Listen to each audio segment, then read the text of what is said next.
সব আমি ছাড়িয়ে নিয়েছি। এবারে এগুলো একটু কেটে পরিষ্কার করে নেবো, এগুলো মুখে পড়লে খেতে ভালো লাগবে না। আর সকলকে স্বাগত জানিয়ে আজকের একটি নতুন ভিডিও নিয়ে চলে এসেছি। আজকের গ্রামের ফেমাস একটি রেসিপি আপনাদের সঙ্গে শেয়ার করব। তালের আটির শাঁস দিয়ে দারুণ একটি রেসিপি, যেমন স্বাদ তেমনই সুগন্ধ। আপনারা পুরো ভিডিওটা দেখতে থাকুন, আশা করছি খুবই ভালো লাগবে।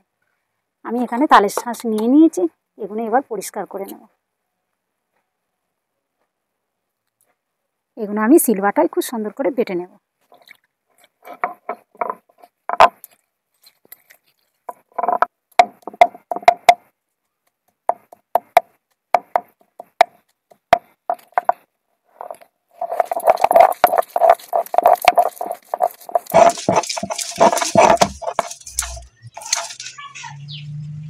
আমি তালের শাঁসের সঙ্গে দুটো এলাচ বেটে নেবো একসাথে।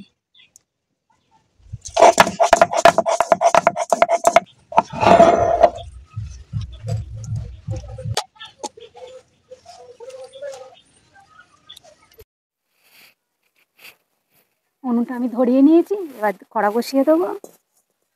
এবার কড়াই দিয়ে দেবো দুধটা আমি ভালো করে জাল করে নেব।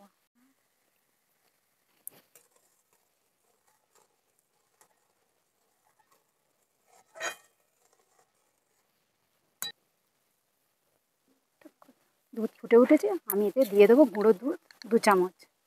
টেস্টটা বাড়িয়ে নেওয়ার জন্য আমি আরেকটু গুঁড়ো দুধ দিয়ে দেবো।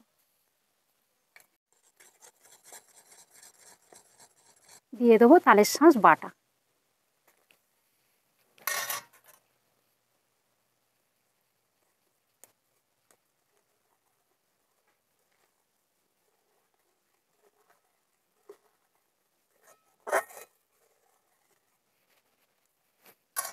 দিয়ে দেবো 4-5 চামচ চিনি।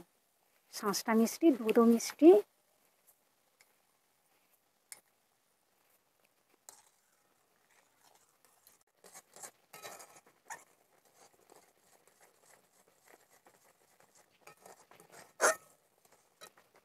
এবার কেটে ধুয়ে রাখা কাজু কিশমিশগুলো দিয়ে দেবো।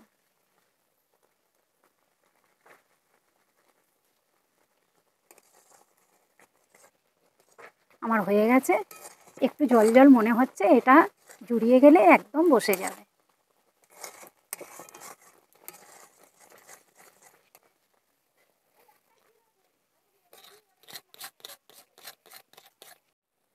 এই দেখুন বন্ধুরা, কতটা বসে গেছে।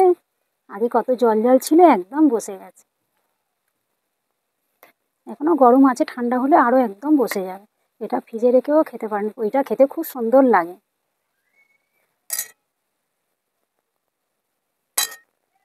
সাজানোর জন্য একটা কিশমিশ দিয়ে দিচ্ছি। রেসিপিটা যদি আপনাদের ভালো লাগে বাড়িতে বানিয়ে খাবেন। আর যদি রেসিপিটা আপনাদের খুব ভালো লাগে, লাইক করবেন, কমেন্ট করবেন, শেয়ার করবেন, আর চ্যানেলটিকে সাবস্ক্রাইব করে আমার পাশে থাকবেন। সুস্থ থাকবেন, ভালো থাকবেন, সাবধানে থাকবেন।